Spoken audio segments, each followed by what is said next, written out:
so many people who are attracted to focusing have a spiritual sensibility, spiritual longing, spiritual way of opening to the world.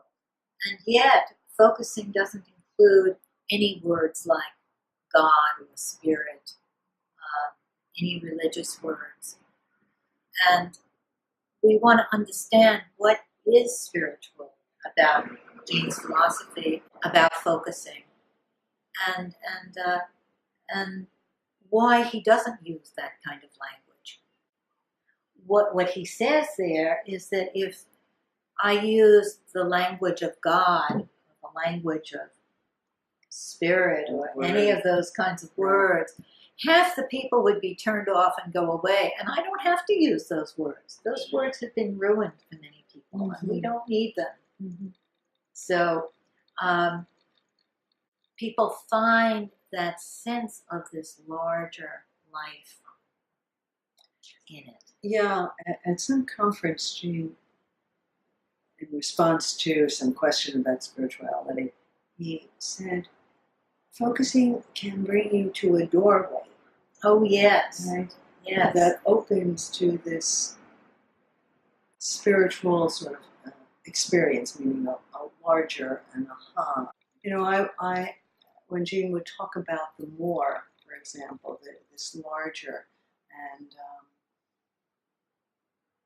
in Jewish mysticism, well, in Judaism in general,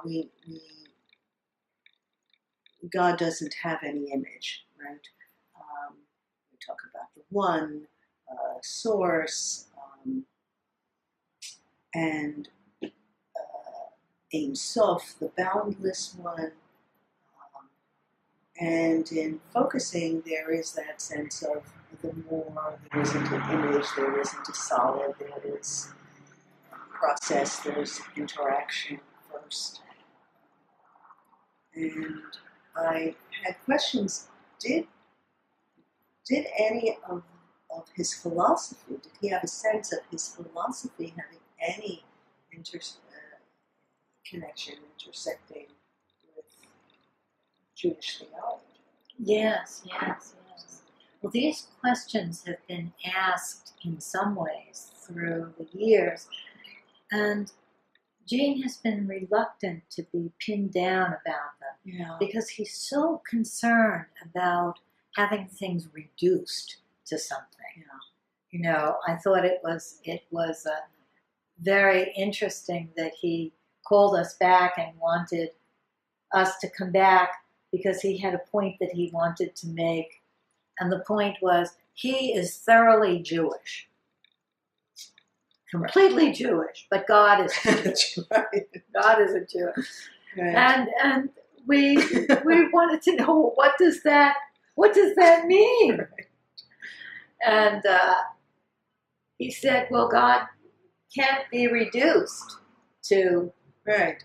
And you said something about, oh, yes, you mean, well, it's not, God isn't Jewish. God is Jewish and Catholic and Muslim and so on and so forth. And he said, sort of didn't exactly say no, but it was more than that. It wasn't any of those things. Yes. Later, actually, I had asked him again about that, and I was saying, well, of course I was teasing him. I was saying, of course God is Jewish, Right. and everything else. And he laughed and he said, yes, of course. It's important to say that God isn't only Jewish. I think he was also speaking to this idea about the Jews being God's chosen people, and and sort of having God to themselves or something like that. Very. And his concept of God, and he doesn't use the word God publicly, although he, to himself, I believe, really does use the word God. And he said, well, God is the out there, the big thing. God is the the everything. God is the life force. But anything that you say God is, and this is actually very much Jewish theology, anything that you say God is wrong because it's much bigger than that. And in some way, Gene talking about in focusing interaction first and everything being process. So in Jewish mysticism, the last name given in Torah for God is unpronounceable, Yud-Hey-Vav-Hey, which in what one interpretation, one translation of that word, since it has no vowels, and vowels give tense in Hebrew, it's the I am, that I was, that I am becoming, that Yud Hey Vav Hey is in fact a verb rather than a noun, and it is this process. Yes, always a process. It's always a process. Right, and so it felt so close to me. Yes. For it all being interaction, and interaction is first, and it's all process. So, and that's where he gets the process model, that it's all process.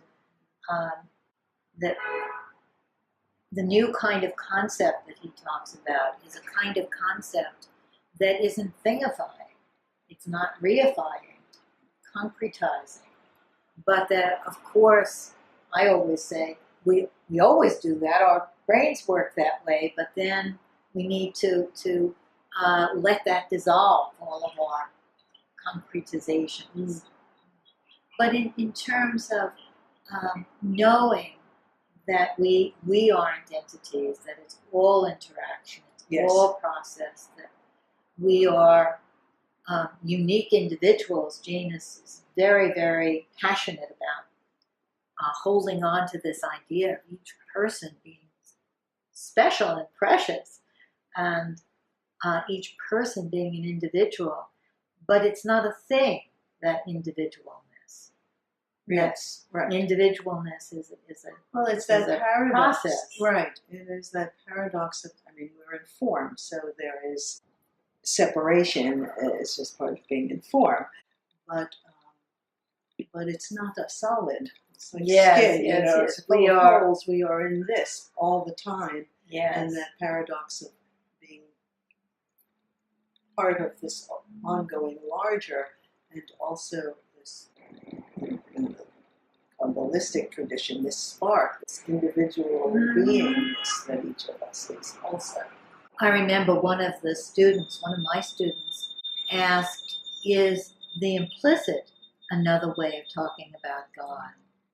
And Gene said, yes, it's right to say that the implicit in some way refers to this God process, but it's not right to say, it's right to say that the process has to do with this big thing that we call God, but not that God is the implicit. Right. And that distinction is always so important to him. Not reducing anything.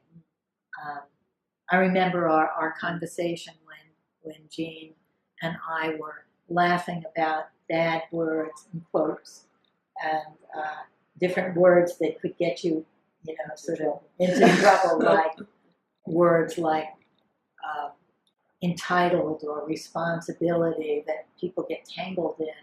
And then he looked up with a big grin and said, is a bad word. And we laughed, yes. Is a bad word, because is static. This is. And in that sense, it's always becoming. And that's our hope in psychotherapy and in human life, that we are always becoming